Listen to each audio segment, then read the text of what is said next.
About 2,500 years ago, under the branches of a silent fig tree, a man sat unmoving, his breath shallow, his body worn down by hunger and sleepless nights.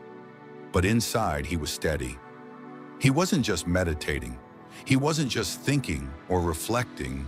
He was on the edge of something ancient, something enormous, something that had quietly followed every living being through birth, joy, fear, loss, and death.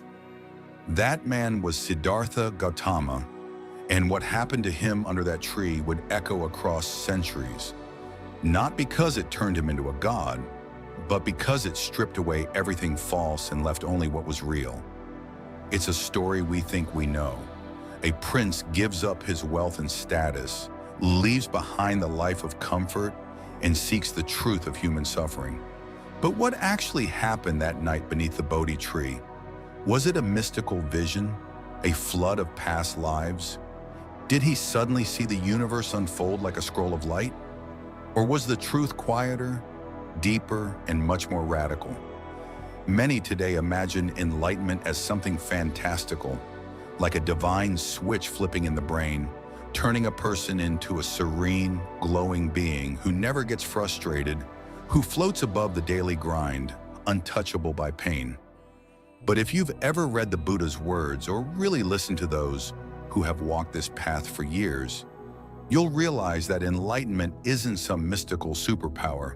It's not even that rare. What's rare is the willingness to see clearly.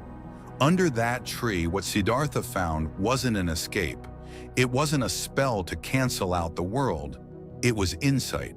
Deep, undeniable insight into the nature of reality itself. According to the ancient texts, 3 profound understandings opened up within him. First, he saw the countless lives he had lived before. Different forms, different stories, all bound by the same thread.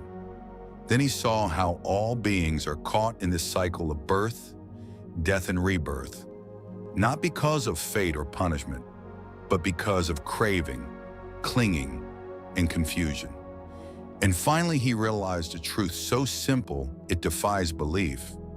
Suffering has a cause, and it has an end. There is a path, and anyone can walk it. By the time the morning star rose and the first light of dawn touched the leaves above him, Siddhartha was no longer seeking. He was no longer struggling. Something had shifted, not in the world, but in how he saw the world. He didn't suddenly become immune to pain. He didn't become invincible. He still aged. He still felt hunger. His body would still one day die, but he no longer suffered in the way the rest of us do, because he no longer created suffering from what life naturally brought.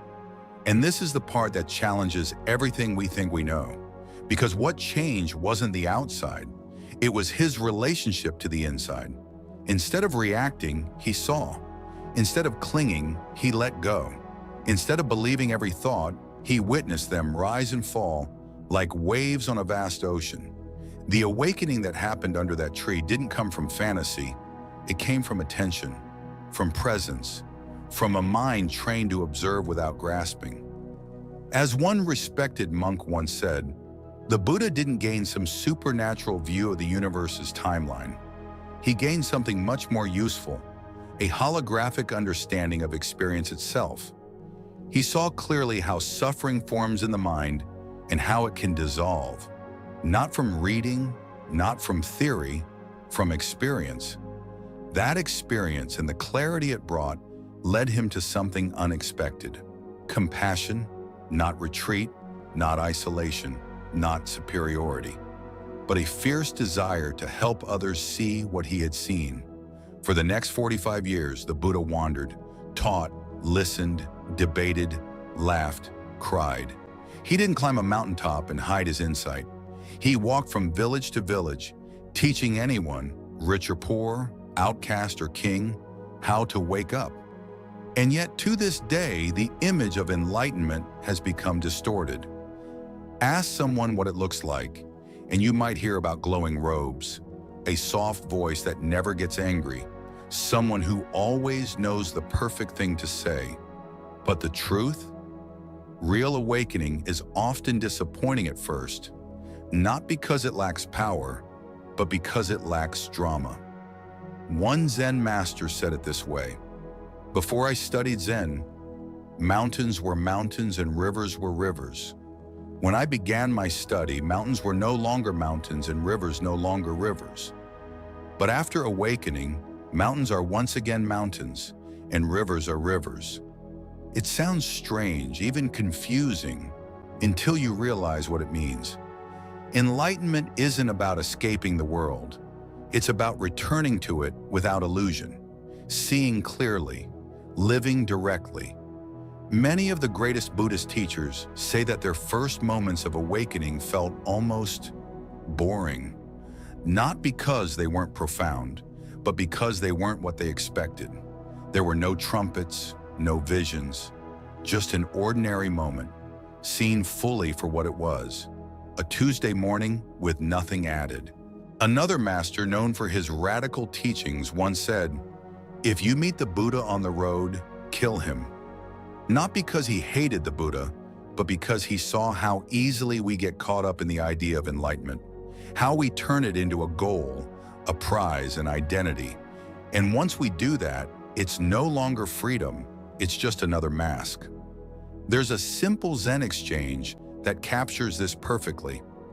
A student asks, "What is enlightenment?" The master replies, "Did you eat your rice?" The student says, "Yes." The master says, "Then wash your bowl." That's it, not a lecture, not a ritual. Just a reminder, awakening is found not in special moments, but in presence, in simplicity. In this, the Buddha himself warned against blind belief. In one of his most famous teachings, he told his students not to accept something just because tradition says it's true. Not because he said it, not because it's written in a book. He told them to test everything against their own experience. If it leads to clarity, to compassion, to less suffering, then it's worth keeping.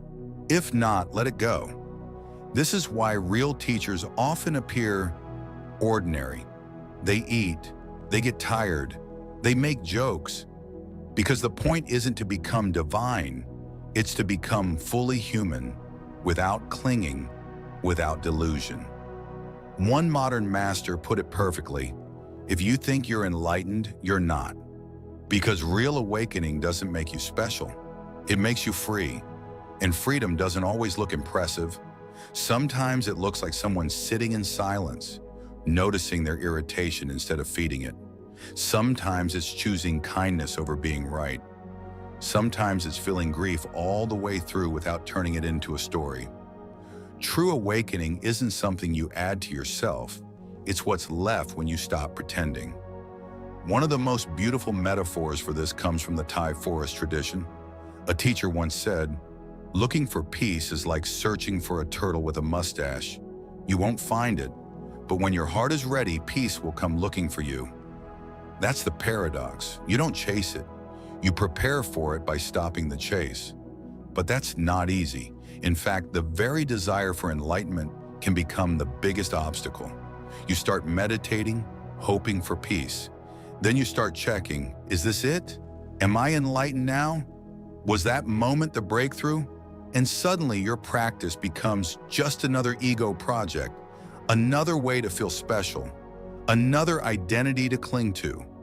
But the whole point of awakening is to let go of identity. This touches the heart of one of Buddhism's most radical ideas, anatta, or not self. The Buddha taught that the self we cling to, the one we defend, improve, decorate, isn't solid. It's a process, a stream of experiences, thoughts, emotions, sensations.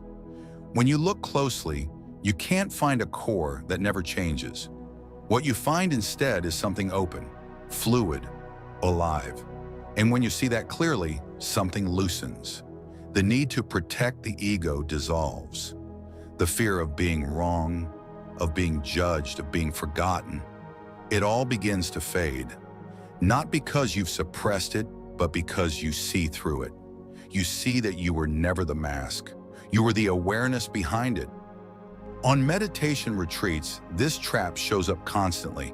Someone sits perfectly still and thinks they're making progress. Someone else has a vision and thinks they're chosen. And yet, true awakening has nothing to do with how long you sit or how dramatic your experience is. It has everything to do with how honest you are, how willing you are to stop pretending, to stop striving, because the real journey isn't about adding more, it's about letting go. When you look closely at the way people pursue spirituality, especially in the modern world, you begin to see an odd contradiction. We start this journey with the intention to find peace, to quiet the noise inside us, to see clearly. But somewhere along the way, we turn that journey into another competition. We start collecting experiences. We start comparing our practice to others. We create hierarchies. Who's more awakened? Who's more advanced? Who has the deepest insights or the calmest face while meditating? You see it all the time, especially in silent retreats. One person walks around like a floating cloud, calm and unbothered, convinced they've reached a higher state because they haven't spoken in 4 days. Another feels a surge of bliss during a long sit and instantly thinks, "This must be it, I've arrived." And yet another sees visions and decides they become some kind of chosen vessel for the divine. But all of it, every story, every label, every identity, just becomes another disguise for the same old ego. It's a quiet trap. It doesn't announce itself. It doesn't shout. It whispers very gently, "You're special now." And the moment you believe it, you're caught. Even the pursuit of enlightenment can become a subtle form of ego reinforcement.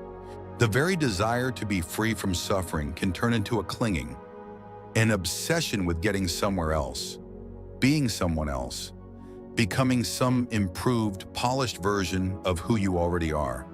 But the deepest teachings always point in the opposite direction, not toward adding anything, but toward stripping away, dismantling, seeing through the layers until there's nothing left to protect. A Zen master once said, "To study the way is to study the self. To study the self is to forget the self." But how many people are actually trying to forget themselves? Most are doing the opposite, trying to build themselves into something more spiritual, more impressive, more enlightened. It's understandable, it's human, but it's not liberation, and this becomes especially dangerous when spiritual teachers fall into the same trap. History is filled with self-declared enlightened masters who use their so-called awakening to manipulate others. They claimed secret wisdom. They demanded absolute obedience. They convinced people to surrender their boundaries, their money, their trust, all in the name of some higher truth. But even the Buddha himself warned against this.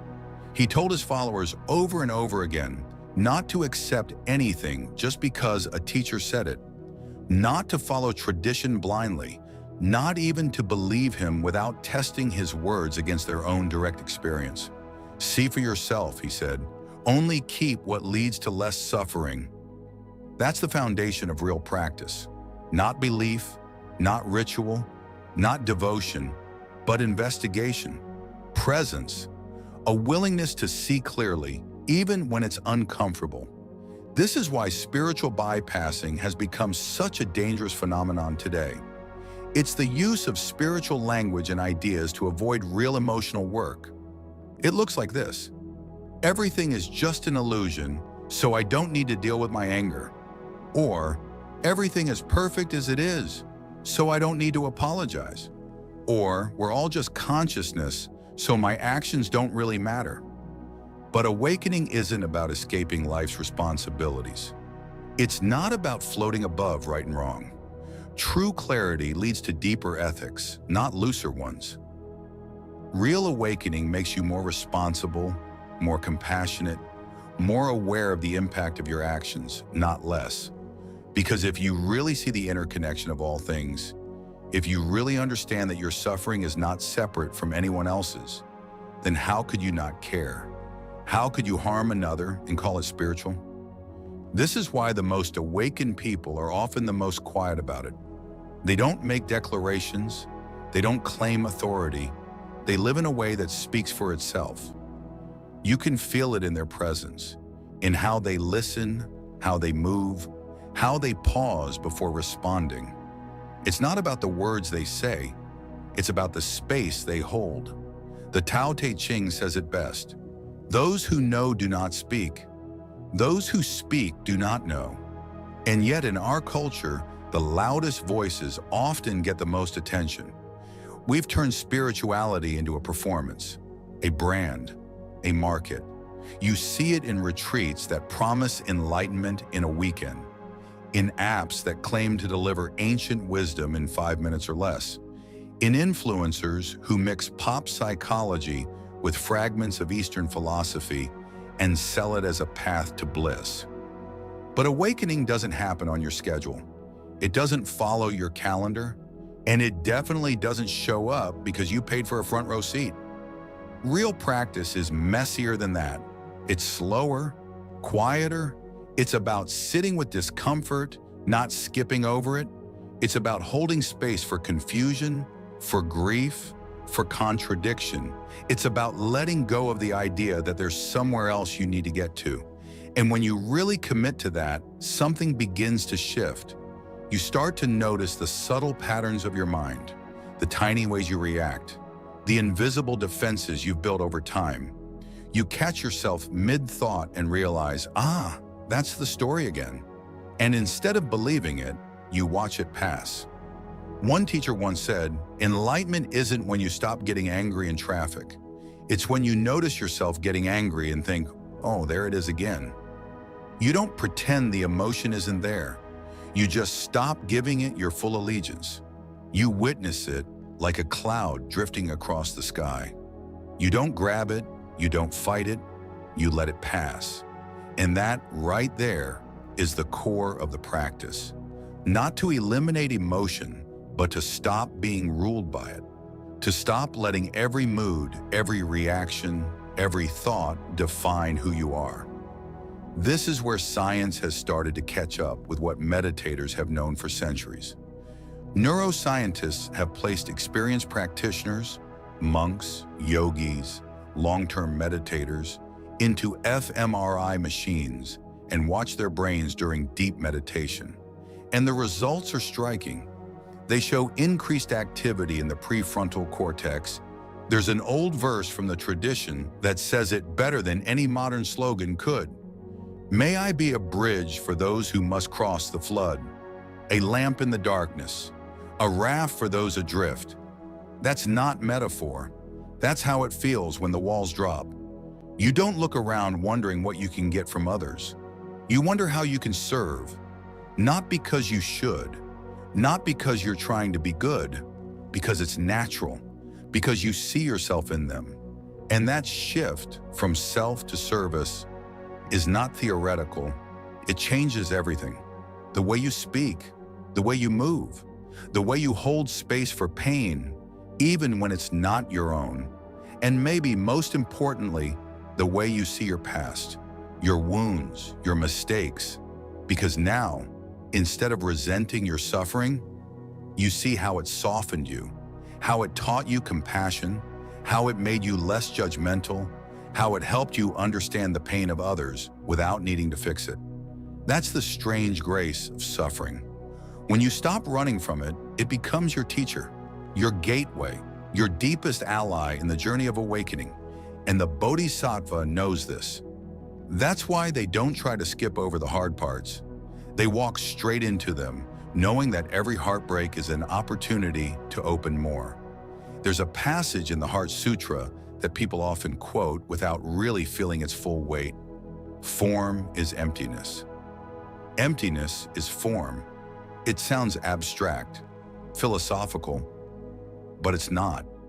It means that the world you experience, the people, the emotions, the thoughts, are not fixed, not separate, not permanent. Everything is arising and falling in this vast interconnected field of being. Nothing stands alone. Nothing exists apart. And because of that, everything matters. You start to see this in the most ordinary moments.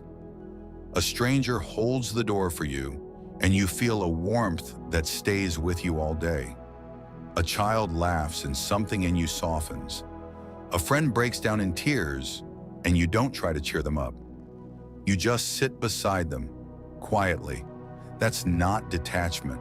That's love without conditions. It's the kind of presence that doesn't need to perform, that doesn't ask for praise, that doesn't need to be seen. It's not interested in looking spiritual. It just is. It shows up in the way you cook dinner, in the way you close a door gently, in the way you say, "I'm sorry," without defending yourself. These moments don't make headlines. They don't build a brand, but they're the very heart of awakening. And in a world obsessed with noise, flash, and spectacle, that kind of quiet presence is radical. You start to realize that enlightenment isn't rare. What's rare is the willingness to stop pretending, to let go of the chase, to sit with what is and not what you wish would be, to meet each moment without needing it to become anything else. One man I met during a retreat said it best.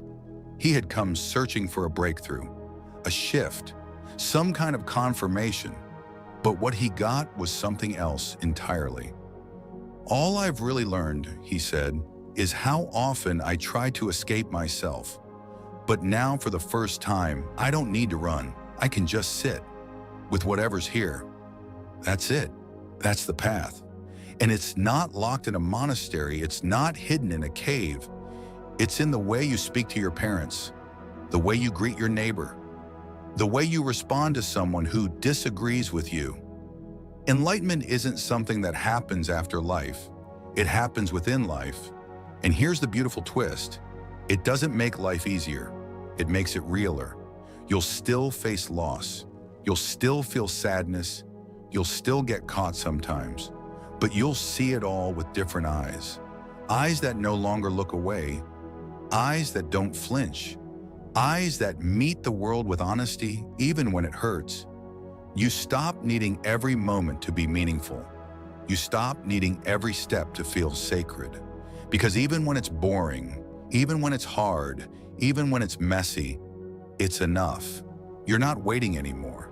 You're not chasing. You're just here. And maybe finally, that's what freedom really looks like. There's a quiet moment that often comes after someone begins to see through the illusion they've been living in. Not a moment of triumph, but of stillness. It's not the burst of enlightenment that movies or novels make it out to be. It's more like the silence after a storm, when the wind dies down and the dust begins to settle, and you realize the house you thought you were building wasn't real. That all the rooms were made of stories, and the walls were just beliefs held together by hope and fear. This stillness isn't empty. It's not numb. It's spacious. And in that space, something ancient begins to rise.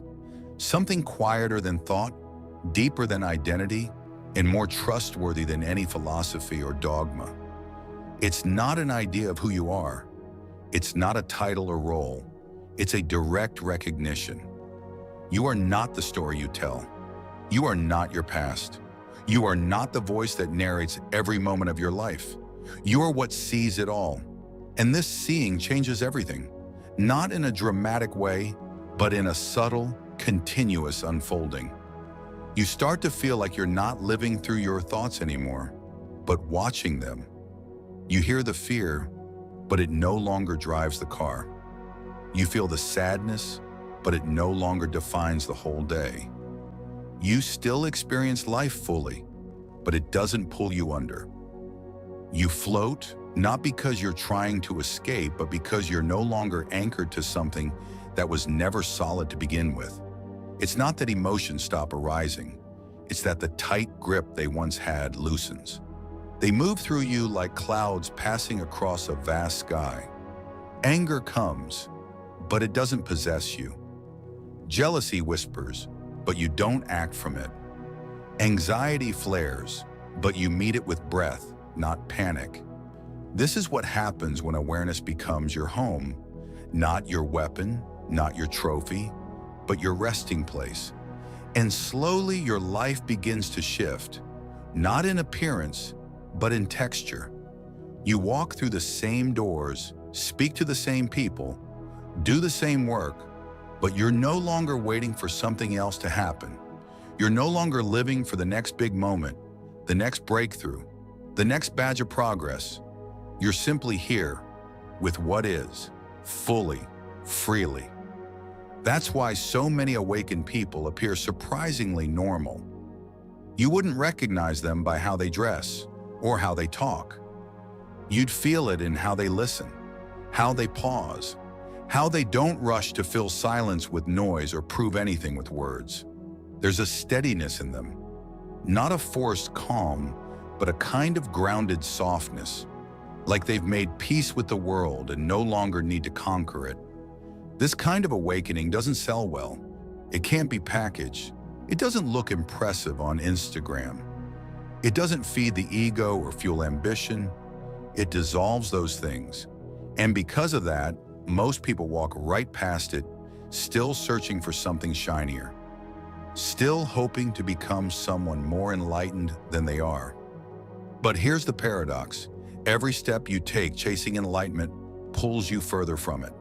The more you want it, the more you believe it's something outside of you, something to be earned, achieved, attained. And the moment you stop and breathe and just be, it reveals itself. Not as a goal reached, but as a veil lifted. That's why so many teachers, across traditions, say that the most important thing isn't the technique or the scripture or the amount of hours you sit in silence.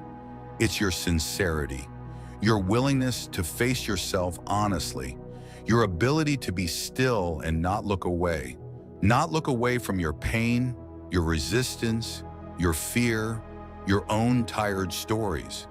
Because in that willingness to stay, something begins to unravel. Not all at once, but thread by thread. And as the layers fall, you find that the peace you were looking for doesn't come from the outside world cooperating. It comes from no longer being at war with it. Peace comes when you stop resisting reality, when you stop demanding that things be different before you can feel okay. That's not passivity. That's clarity. You still act. You still make changes. You still speak your truth and set your boundaries. But you're not doing it from a place of needing to control life. You're doing it from alignment, from a place that sees clearly, acts clearly, and lets go of the outcome. And that changes the way you handle suffering, not just your own, but the suffering of others. You stop seeing it as something broken to be fixed. You stop trying to rescue people from their process. You start trusting the intelligence in their experience, even when it's messy, even when it hurts. You learn how to be with someone in pain without shrinking, without running, without needing to make it about you.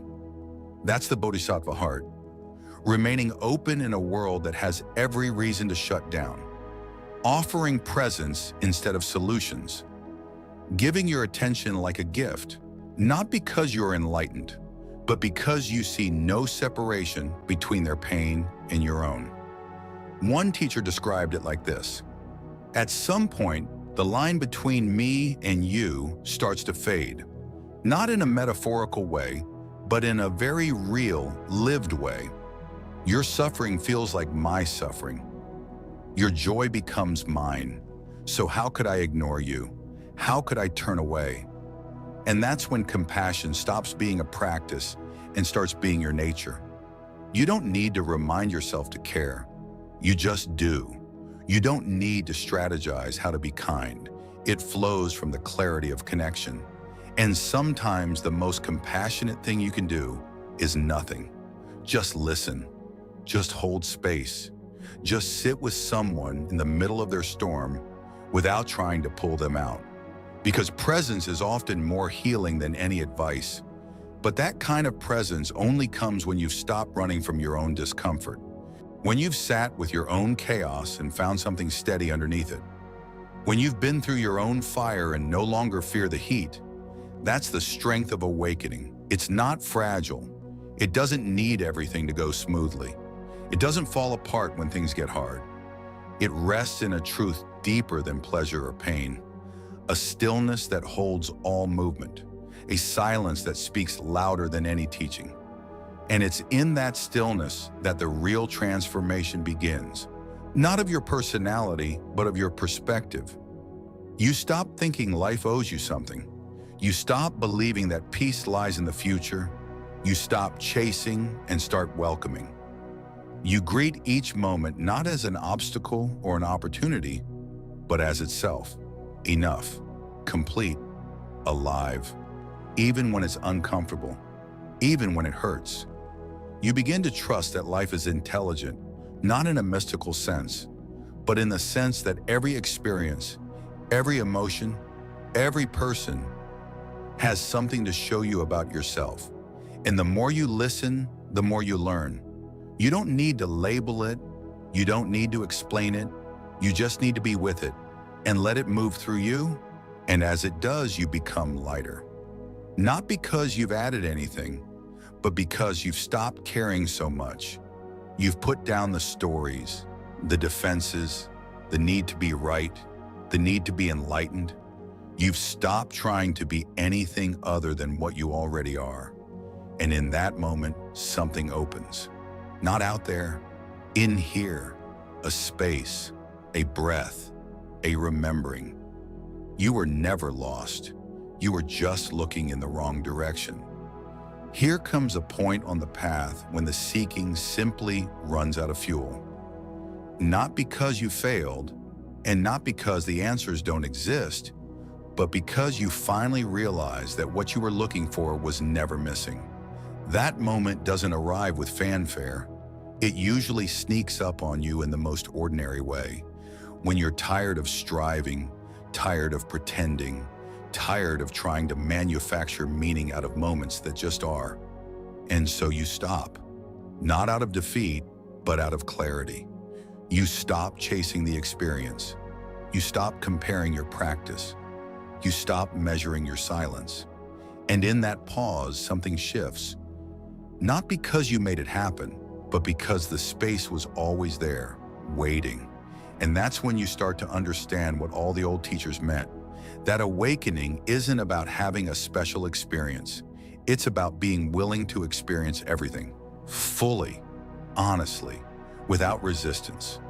You begin to see that the ordinary isn't in the way of enlightenment. It is the path. Folding laundry, feeding the dog, brushing your teeth. These things are not distractions. They're invitations. In that space of complete presence, even the most mundane act becomes sacred, not because it's ritualized, but because it's real, because you're there for it, completely. And that kind of presence, when sustained, does something extraordinary. It rewires your relationship with life. You stop needing everything to have a deeper meaning. You stop dissecting your emotions to figure out what's wrong with you. You stop treating each thought as a crisis. You just live. You feel what you feel. You notice the sensations, the thoughts, the reactions. But you don't cling.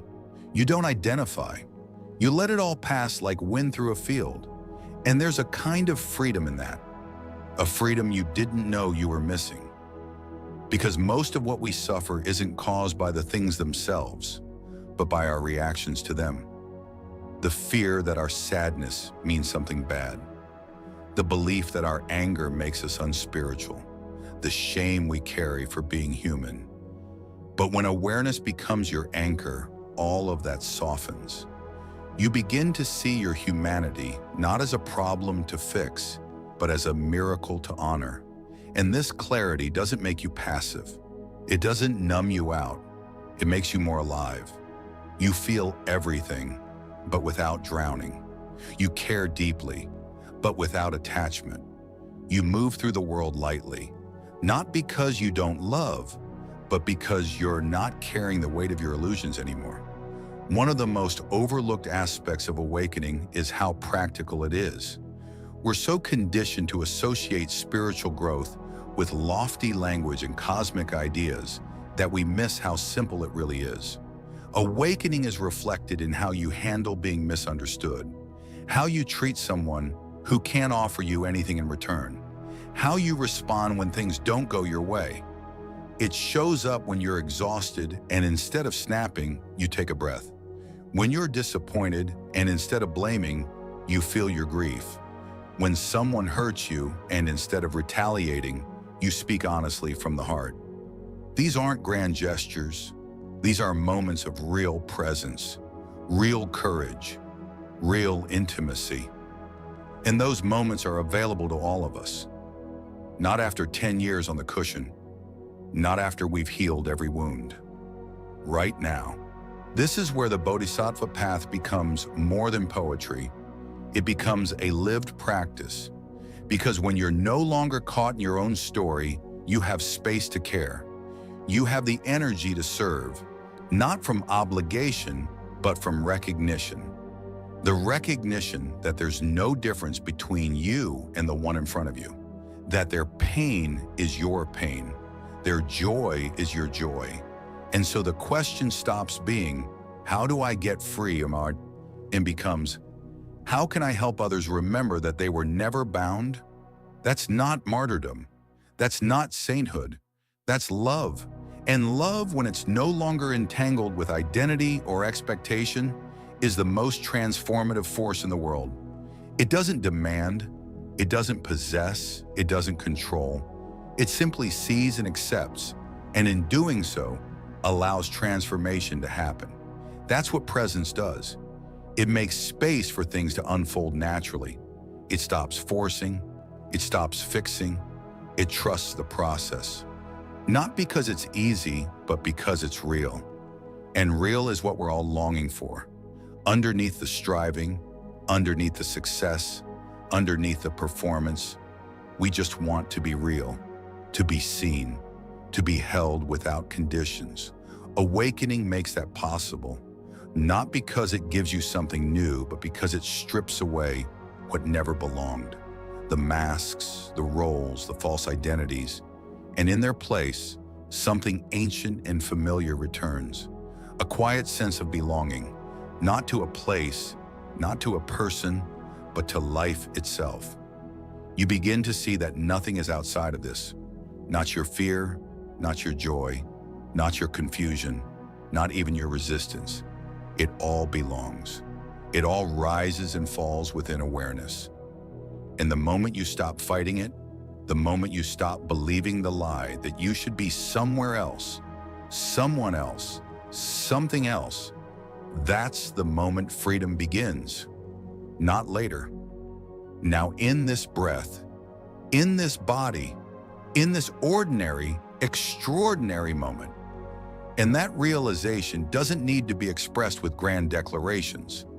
It's expressed in the way you live, in the way you walk through the world with open eyes and a soft heart, in the way you meet pain with gentleness, in the way you meet joy without grasping. It shows up when you let go of control, when you release the need to be understood, when you stop chasing and start welcoming. Not just the good, but the whole of life. That's what it means to be awake. Not to escape the world, but to be fully here, exactly as it is. And in that presence, others feel it too. They may not know what it is. They may not have the words, but they'll feel safe with you. They'll feel seen because something in them recognizes the peace in you.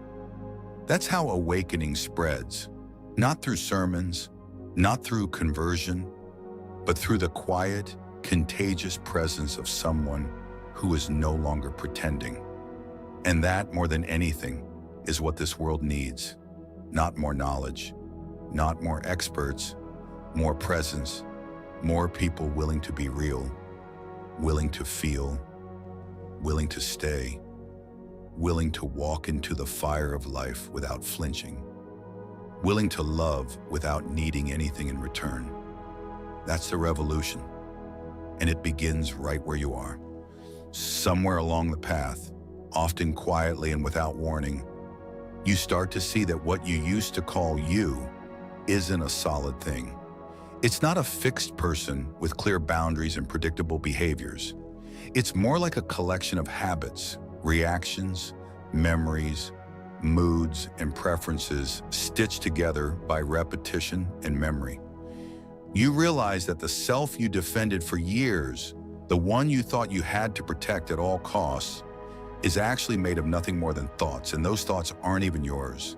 They rise, they fall, they echo what you've heard, what you've feared, what you've hoped, but they are not you.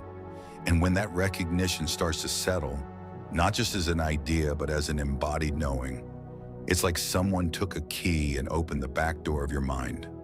Suddenly you can step outside, not escape, not deny, but witness. You become the sky instead of the storm. And in that witnessing, you begin to live differently. You laugh more, not because everything is funny, but because you've stopped taking every thought so seriously. You cry more easily too, not from despair, but from how deeply you feel the world now that you're not running from it. This kind of freedom isn't glamorous. It doesn't make headlines. It doesn't sell, because there's nothing to sell. The product is you, without embellishment. You without the filters. You raw and real. And in a world addicted to projection and performance, that's the rarest thing of all. People often ask what awakening feels like, but that's the wrong question. It's not something you feel. It's what remains when the compulsive need to feel something special falls away. It's not a peak state.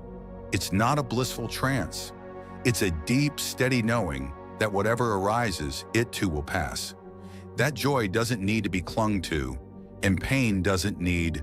This is what makes awakening practical. It's not about what you feel when you're alone on a mountaintop. It's about how you walk into a room, how you treat a stranger, how you handle being misunderstood, how you show up when it's hard. One woman described her shift in understanding like this: I used to think enlightenment meant never being angry, but now I realize it means not believing my anger, not turning it into a story, not letting it drive the car. She still feels anger, but now she sees it, holds it, chooses what to do with it. That's not suppression, that's freedom. Because awakening doesn't mean you become emotionally numb. Quite the opposite.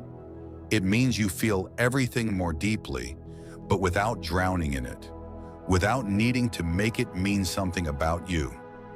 You become the sky, not the weather, the space in which emotions arise and pass, not the storm itself. And this shift, subtle as it is, has enormous implications for how we live. Because the more space you have around your thoughts and feelings, the less control they have over you. You stop being yanked around by every passing emotion. You begin to live from something deeper, something steadier. But this kind of clarity isn't flashy. It doesn't look like enlightenment. It looks like patience, like forgiveness, like someone who used to yell, now pausing to breathe. It looks like a person listening to criticism without needing to strike back. It looks like a smile that isn't hiding anything. These aren't mystical abilities. These are skills. Skills that come from seeing clearly again and again, moment after moment. But clarity doesn't mean passivity.